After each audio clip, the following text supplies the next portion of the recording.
And welcome back to Engineering ADHD, where we try to make sense of ADHD in both a personal and professional sense through the lens of a professional engineer. So, today I want to step out of the professional side of ADHD and I want to talk about ADHD and quicksand. First off, what is quicksand?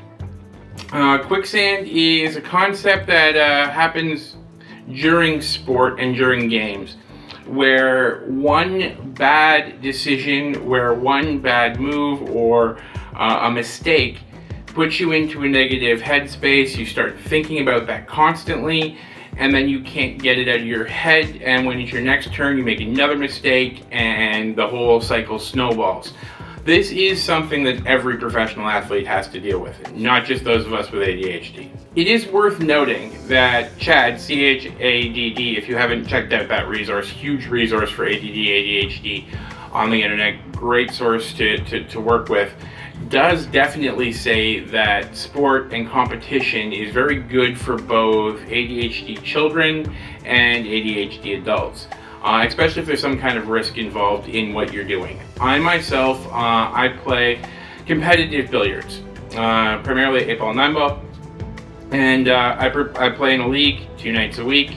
So I have a fair experience with quicksand. If this sounds like something you deal with a lot, then go ahead and stick with this video. We're going to talk about what this is. We're going to talk about the situations that you can get into. And at the end of the video, I'm going to give you some strategies for how to deal with quicksand as somebody with ADHD. So ADHD can result in an athlete getting into their head a lot easier than some other athletes. We take the failures a lot harder and the mistakes a lot harder than several other athletes would, or a neurotypical athlete would. So ADHD can result in us getting into our own head easier and fixating on something that we did wrong much easier than, say, a neurotypical athlete.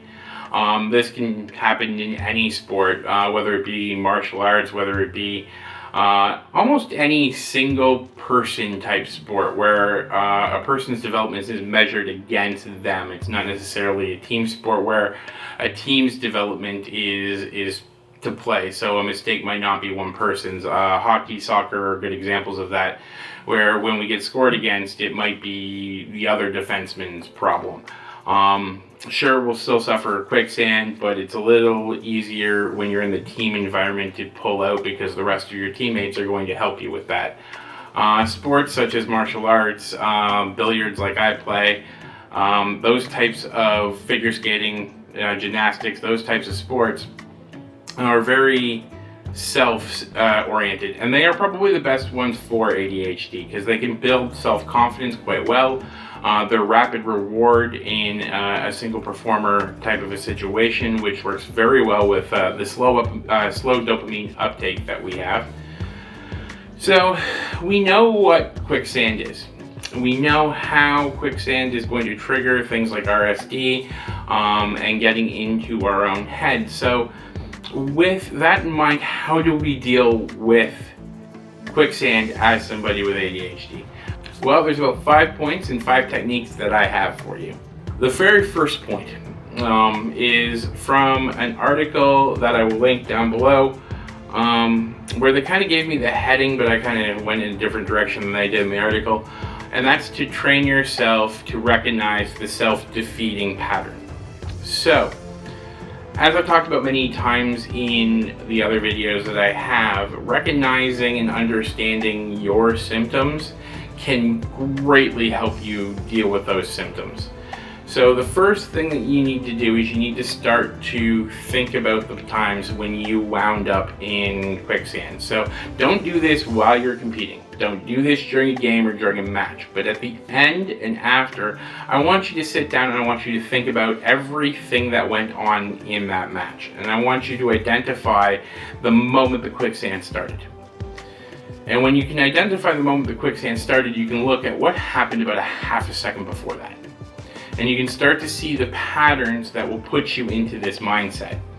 Now, the beautiful thing about seeing the patterns and knowing the initiating incident is that allows you to start to use some cognitive behavioral therapies, some meditative techniques to see it coming and be able to ask yourself the question that we've asked ourselves a lot on this channel: is this reaction me, or is it ADHD? And once you have that ability, that is very powerful, because now you know that you're about to enter this downward cycle and you can work towards getting out of it. Without perception of it, you're never going to be able to defeat it. Number 2, and this one is very important and it's very hard to do, and that is identify your breakpoints. Identify where your emotional response is going to be heightened over where it normally would be. If we take me playing billiards as an example, when I compete in a tournament, well, the beginning matches, the first 2, 3, 4 matches, there's people playing all around me, everybody, the bar is noisy, there might be 1 or 2 people watching me. I tend to be able to deal with the onset of quicksand and the self-destructive thoughts and pull myself out of that easier in those matches than in the finals, when, let's say, me and my opponent are the only ones playing. The bar is silent and there's hundreds of people watching. I know that my emotional reactions are going to be ratcheted up at that point. And if I can identify them about to head into this breaking point scenario, you can work with it a little better. You can understand what's going on and you can kind of tame and tailor back some of your reactions. It's very important. You'll see the theme in a lot of my videos of identifying when we're about to get into something that ADHD is going to affect, either in a positive or negative manner, and then either magnifying or diminishing that. Number 3 is kind of a no-brainer. Be kind to yourself. Before and after the matches and during your pre-match routine, focus on positive self-talk. So instead of, when you make a mistake, when something goes wrong, instead of focusing on what you did wrong, because this is not the time to figure out what went wrong and how to fix it, focus on what went right. Right? Just try to put your brain into that state of, what did I do right? So in the case of billiards, if I have just done a 4-ball run and I messed up the 5th shot, which was an easy shot, instead of focusing on the 5th shot, I'm going to try to force my brain to focus on the first 4. Right? And then learn from that and move forward. Now, I know this is easier said than done. A lot of the ways that we deal with ADHD is much easier said than done, but we can work through this. And it is very important to be kind to ourselves. Humans, by their very nature, are very negative towards themselves, much more negative than they would be towards one of their friends. So when you stop and you've made a mistake and it's the other player's turn, while you're in your head, try to think of how you would react if this had been one of your friends in this situation and how you would treat them. And it's very important to treat yourself the same way. Point number 4 is a big one for me. This one helps me a lot, and it is prepare a distraction. So, in a recent 9-ball match, things were going sideways. I was in my own head. I was not playing well.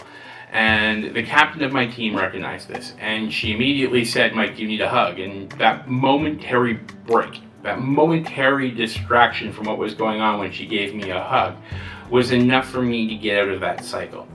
So I'm not saying that you have to have somebody run up and give you a hug whenever something goes wrong in a sporting event, but maybe have a cue. Have somebody who understands that you're ADHD, understands that you can potentially spiral. And it can be as simple as setting up an inside joke. So you don't want to distract from the other player who's playing by any means, but maybe something as simple as touching their eyebrow will remind you of a joke that the two of you shared, and it will put you back into that positive mental side, and you can easily spin out of the issue then. This is something that I think I'm going to work on a lot. I didn't really realize this was a good strategy until my captain did that, and it's just like, wait a minute, the last time she did something similar to this too, I pulled out of the quicksand. So I think this is something that I'm going to take forward and I'm going to work with. Number 5 is probably the most important. Now, I'm going to preface this by saying you have to figure out when in your particular sport you can do this. In mine, once I've made a mistake, it's the other person's turn. I've got lots of time. And that's breathe. Just breathe. right? Understand that you are in no rush. Understand that in this particular game, in that particular moment, there's nothing you can do right now, and that's fine. Breathe. Be in the moment. Analyze the game. Figure out what your next steps are. Figure out how you move forward. And that will definitely help bring you out of the quicksand.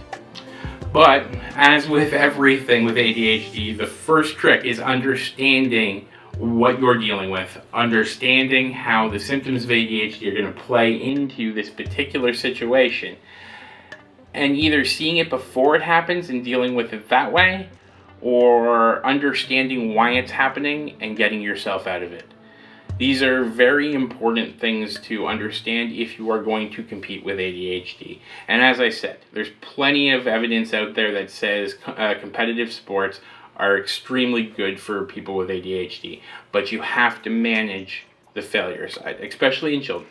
It's easy for them to get discouraged and just walk away, right? So you have to be understanding, you have to build that mentality that failure is fine in this particular situation, and that's the only way that we learn, that's the only way that we grow, and that's the only way our game will evolve. ADHD can bring a lot of advantages in sports to athletes.